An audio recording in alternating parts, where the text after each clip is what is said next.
So I'm going to go 3, 2, 1, sing!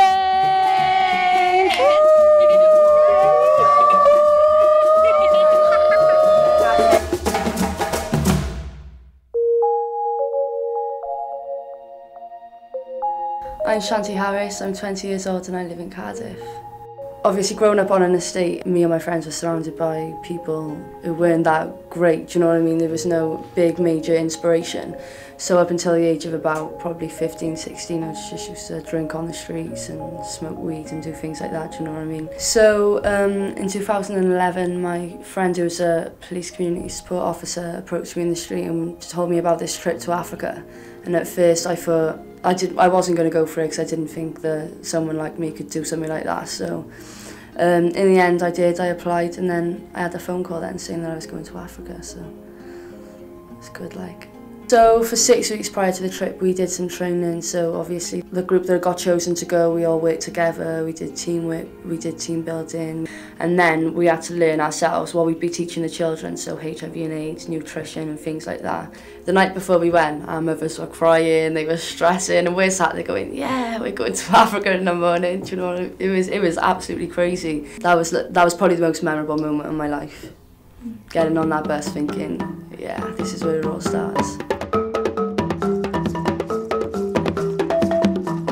So we were based in a school, which was like, it was quite a range of ages, but we had a classroom outside because they knew we'd find it absolutely boiling. And we taught nutrition, HIV and AIDS, sport and life skills.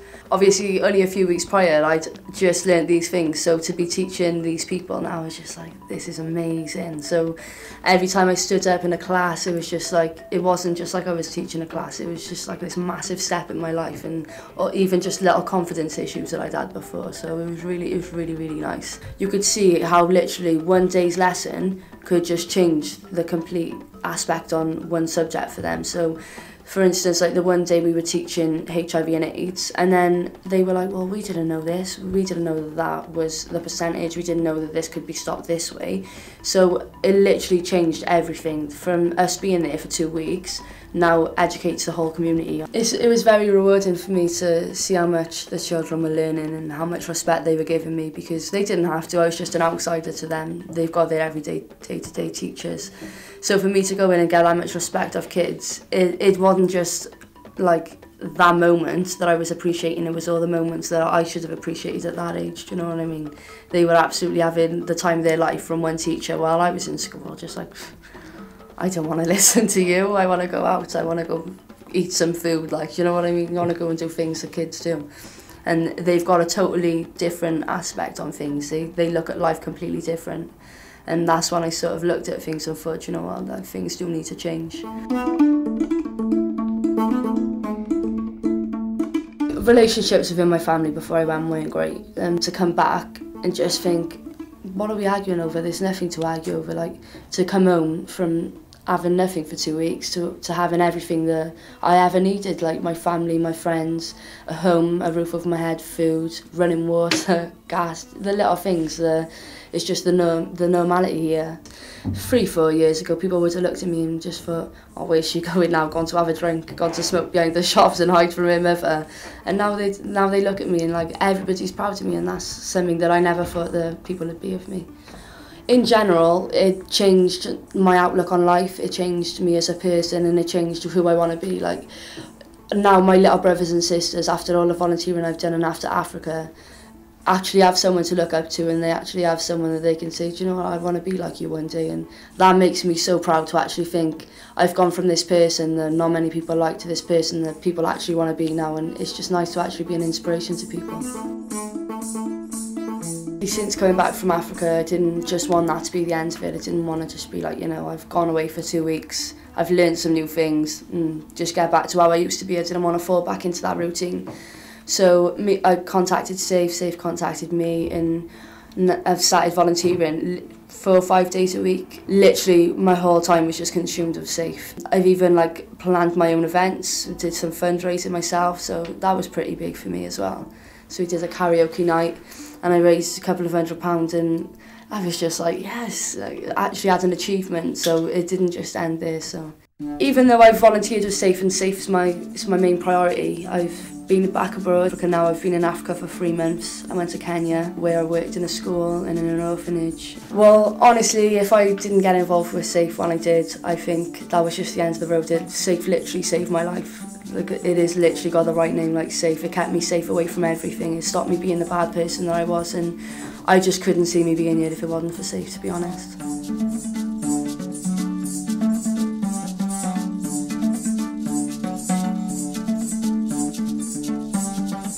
My name is Jade Lownsbrough. I'm 20 years old and I live in Lownsbrough in Cardiff.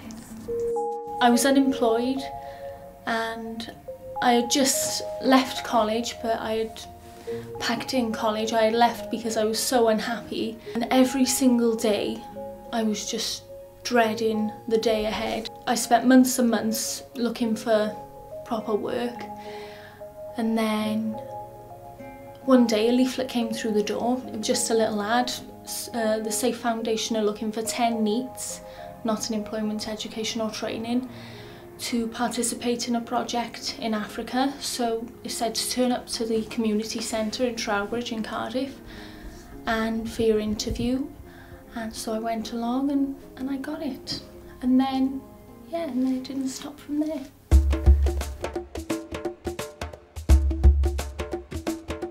In Sierra Leone, we were teaching small children aged 8 to 12 or 13 about HIV/AIDS, nutrition and life skills, and they were also learning about gender equality, but they were doing that through football.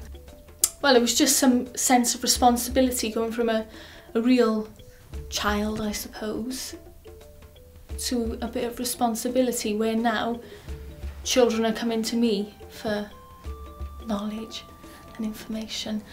So that was a daunting thought. So I was scared beforehand, but actually with the teaching then I was quite natural. I all of a sudden became a lot more mature in a few months after I'd gotten back. Yeah, it just made me hungry to do something. So when I came back from Sierra Leone, I started volunteering at the SAFE Foundation office, just doing admin things. And then Lucy Dickinson offered the volunteers that were still volunteering with SAFE, she offered us the opportunity to go to India. But she said, if you want to go, you're going to have to raise £1,000 each because the project isn't funded. And then I just did car boot sales, cake sales, I did babysitting and dog sitting. I just did everything to get my £1,000 and I got it. So then I went to India. So in India we were doing the teaching, which was really basic maths and English. And then we did some workshops with the women. The women, they're just like housewives really, so they don't do much for themselves. So the women's workshops are aimed to teach women new skills that they can maybe form a business out of, even if it was just making jewellery. To form a relationship with the women in India, it was really difficult because there is that language barrier. The times where we felt, or where I felt closest to the women, would be braiding hair. Relationships with the children then would be through games. They loved skipping. The boys loved skipping. I think that is an important factor of the volunteering, because that's where the relationships really are built, just through playing games and relaxing. Since going to Sierra Leone and India the first time, yeah, I did get the bug for volunteering, and I got a bit of a bug for travelling as well. So before I went to Sierra Leone and India as a learner, and now I train the people to go to Sierra Leone, I train the people to go to India, and I'm a staff member and now a project leader of these projects. Now I've gained all this experience and I know the type of work that I want to go into. That's why now I'm thinking to myself, I'm ready to go back into education so that I can get, you know, a proper career. So my experiences, you know, they're allowing me to go into other things. To sum up my journey with the Safe Foundation, I've come from feeling from a position where I've not known what my life was going to hold for me. I've just thought to myself, why am I here? You know, what's my purpose in life?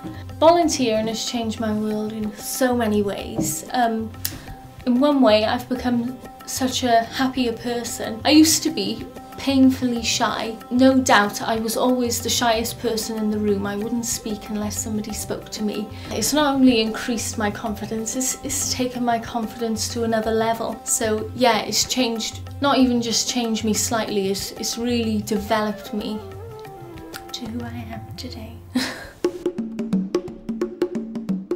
It's great to volunteer with SAFE because 1, it's fun, 2, you get a huge supportive family, lots of friends, 3, you're gonna get some cracking stuff on your CV, 4, you're gonna become so clever, 5, you're gonna become creative. Anybody thinking about volunteering, don't think, just do it.